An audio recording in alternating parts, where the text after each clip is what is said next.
પોતાના પરિશ્રમનું ફળ સમગ્ર સમાજમાં ધરી દેનાર અને સૌને અન્નબ્રહ્મનો સ્વાદ કરાવનાર કૃષિકાર એટલે કે ખેડૂતોને રાજકોટ માર્કેટ યાર્ડમાં શું ભાવ મળી રહ્યા છે અને કેટલી આવક થઈ રહી છે, ચાલો જાણીએ। નમસ્કાર દર્શક મિત્રો, BS9 TV ન્યૂઝમાં આપની સાથે હું છું શ્રદ્ધા। રાજકોટ માર્કેટ યાર્ડ એ ગુજરાતના મોટા માર્કેટ યાર્ડ પૈકીનું એક છે। માર્કેટ યાર્ડમાં ઘણા ખેડૂતો તેમના ઉત્પાદનો વેચાણ માટે આવે છે, ત્યારે આજે કપાસ, તુવેર સહિતની જણસી માર્કેટ યાર્ડમાં ઠલવાઈ હતી। આજે યાર્ડમાં ટુકડાના ઘઉંની 250 ક્વિન્ટલ આવક સાથે ખેડૂતોને કપાસનો મણ દીઠ 600 થી 665 રૂપિયા સુધીનો ભાવ મળ્યો હતો, તેમજ તુવેરની 975 ક્વિન્ટલ આવક સાથે ખેડૂતોને તુવેરનો મણ દીઠ 1200 થી 1503 રૂપિયા સુધીનો ભાવ બોલાયો હતો। કપાસ, લસણ અને સોયાબીનની આવક નોંધપાત્ર રહી હતી।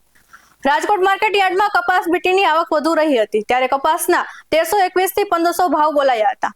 આજે 750 ક્વિન્ટલ લસણની આવક થઈ હતી, જેનો 1000 થી 1900 સુધીનો ભાવ બોલાયો હતો, ત્યારે માર્કેટ યાર્ડમાં સોયાબીનની 350 ક્વિન્ટલ આવક સાથે તેનો 760 થી 801 ભાવ બોલાયો હતો।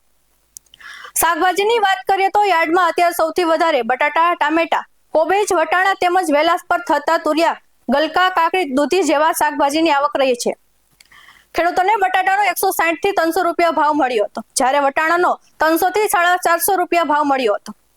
યાર્ડમાં તુરિયાનો 350 થી 650, ગલકાનો 350 થી 630 અને કાકડીનો 450 થી 700 રૂપિયા ભાવ મળ્યો હતો, તેમજ મૂળા, આદુ, બીટ, ગાજર, ડુંગળી, લીલી હળદર જેવા કંદમૂળની પણ આવક રહી હતી।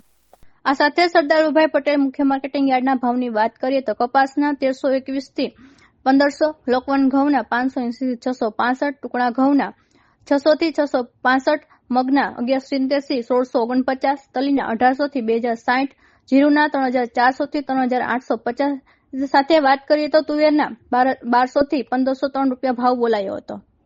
આ સાથે પોપટભાઈ સોરઠિયા સબ માર્કેટિંગ યાર્ડના શાકભાજીની વાત કરીએ તો લીંબુના 300 થી 900, કોથમીરના 80 થી 150, ભીંડાના 800 થી 1000, લીલી ડુંગળીના 150 થી 250, વટાણા 300 થી 50, આ સાથે રીંગણાના 400 થી 600 અને ગુવારના 1400 થી 1800 ભાવ બોલાયા હતા।